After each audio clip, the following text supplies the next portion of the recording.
Ami japonisant, salut à toi. Alors aujourd'hui, nouvelle petite vidéo en marchant, tranquille. Je réponds toujours à une question d'un abonné. Et aujourd'hui, c'est une question de Will.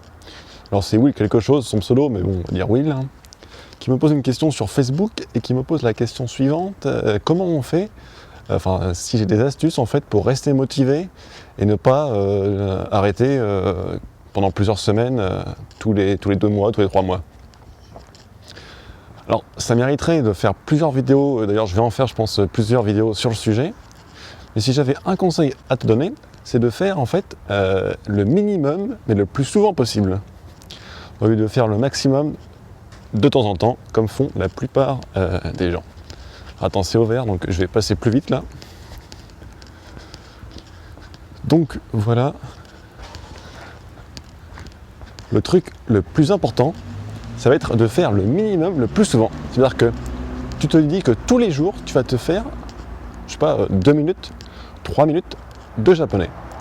Et surtout, c'est pas de se mettre des gros objectifs de malade que tu vas jamais réussir, du style je vais être bilingue dans 2 ans, je vais apprendre tous les kanji en 1 an. Ce genre de truc, ça marche pas. Hein. Ce genre de truc, tu vas abandonner au bout de 6 mois, même pas, tu abandonneras au bout d'1 an. Tu auras en fait bossé ton japonais 1 mois dans l'année, quoi. Alors que si tu fais absolument tous les jours, même 2 minutes, ça va suffire largement pour avoir un petit niveau. Et en plus, tu feras jamais que 2 minutes. Parce qu'une fois que tu commences, le plus dur en fait c'est de commencer.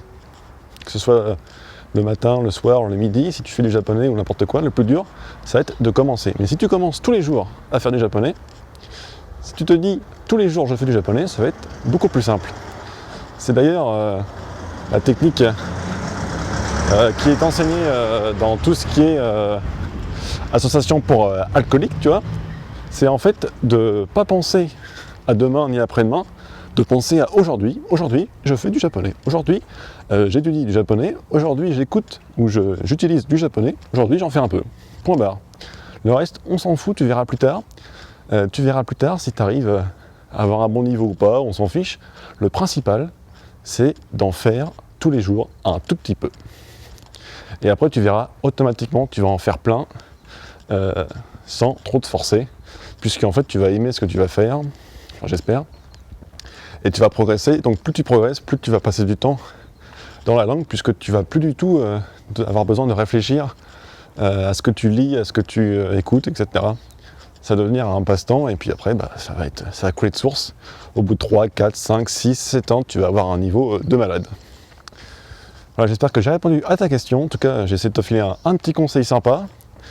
Moi, je vais aller me prendre une boisson. J'ai les yeux complètement niqués par le soleil. Là, ça tape. Là, je sais pas si ça se voit, mais j'ai pas de lunettes de soleil. Et ça tape très très fort. Et pourtant, on n'est que fin avril. Là, on va être début mai bientôt. Là. On n'est que fin avril et il fait déjà un peu chaud. Moi, je te dis à plus. Ciao, ciao. Maintenant.